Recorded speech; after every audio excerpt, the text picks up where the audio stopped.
Perkenalkan, nama saya Siti Fatimah Zahra, jurusan Psikologi Islam Fakultas Usuluddin dan Humaniora UIN Antasari Banjarmasin. Di sini saya dan teman saya ingin membahas tentang sufisme atau tasawuf. Berikut penjelasan dari kami. Dalam ajaran Islam, kesempurnaan keberagaman seseorang itu telah sampai jika pada tingkatan iman, Islam, dan ihsan.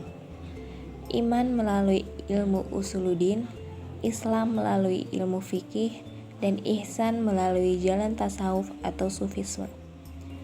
Ilmu usuluddin dan ilmu fikih muncul setelah Rasulullah wafat sebagai hasil pemikiran tokoh-tokoh Islam di Arab yang sesuai dengan kearifan lokal di sana, hingga muncul mazhab-mazhab atau aliran-aliran sebagaimana yang saat ini kita kenal. Sedangkan tasawuf atau sufisme sudah ada sejak zaman Rasulullah dan merupakan ajaran asli dari Rasulullah. Hanya saja saat itu mungkin belum diberi nama tasawuf. Tasawuf adalah ajaran tentang bagaimana cara mensucikan jiwa, menjernihkan akhlak, membangun karakter lahir dan batin untuk mencapai kebahagiaan yang sejati. Jalan sufisme atau tasawuf yaitu jalan yang ditempuh para sufi untuk menanamkan cahaya ilahi sebagai manifestasi keberadaan Allah dan untuk mendapatkan pemahaman tentang realitas hakiki dari segala sesuatu. Tasawuf atau sufisme bukanlah mazhab atau aliran. Tasawuf adalah ajaran batiniah, ajaran mendalam, ajaran hakikat, ajaran rahasia yang terkandung di dalam agama. Assalamualaikum warahmatullahi wabarakatuh. Nama saya Romardia, saya dari jurusan Psikologi Islam, Fakultas Usuluddin dan Humaniora, UIN Antasari Banjarmasin. Tasawuf merupakan pengalaman spiritual yang aktual, otentik, dan bersifat pribadi. Tasawuf merupakan seni perjalanan spiritual yang transendental. Tasawuf merupakan ajaran yang tidak terjangkau akal dan pikiran. Tasawuf dimulai sebagai ilmu, di tengahnya amal, lelaku khusus, pada akhirnya adalah karunia Allah. Tasawuf adalah ilmu untuk memperbaiki hati, menjaganya dari berbagai keinginan dan hawa nafsu, kemudian menjadikannya berserah diri kepada Allah. Tasawuf merupakan ilmu khusus untuk mengobati semua penyakit hati, membersih jiwa, penyelamat, dan sifat-sifat tercela di mana ihsan adalah kajian utamanya. Perjalanan sufi disebut suluk atau perjalanan tarekat, yang artinya juga jalan. Para pencari Tuhan yang melakukan suluk disebut salik. Para sufi tidak terikat dogma keagamaan, namun mereka tetap menghormati ritual-ritual keagamaan selama itu memperkuat keserasian sosial. Bahkan para sufi memberikan pemahaman tentang hakikat beragama. Beberapa pesan sufistik dari Jalaluddin Rumi. Bila mahrifat kepada zat ingin kau dapat, lepas aksara, galilah makna.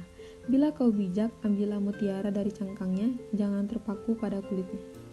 Kitab apapun ibarat perahu yang membawa kita berlayar ke tengah lautan kehutanan. Bila ingin mutiaranya, kita harus menyelam ke dasarnya, tidak hanya duduk di atas perahu.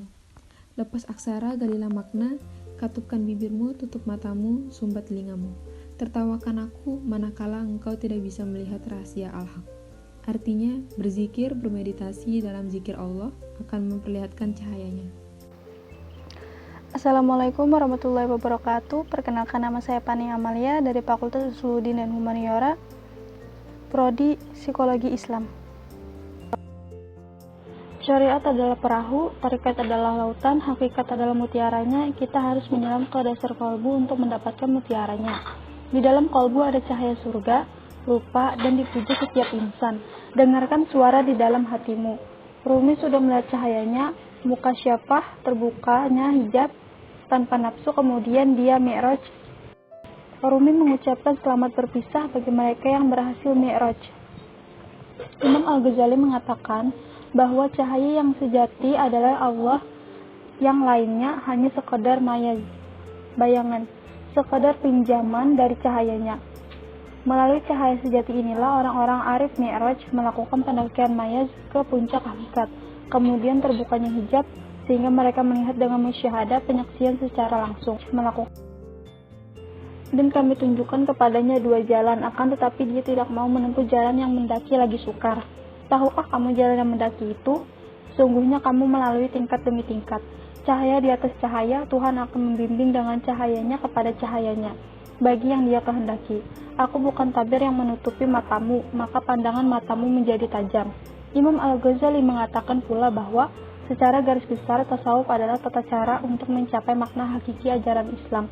Pelajaran tata cara memurnikan mensucikan lahir dan batin agar menjadi ihsan kamil yang mendapatkan keridhaan Allah melalui zikrullah, sehingga mencapai proses fana dalam dirinya, bako dalam Tuhannya, musnah egonya, tenggelam dalam Tuhannya, akhirnya mencapai kasyaf terbukanya hijab dirinya.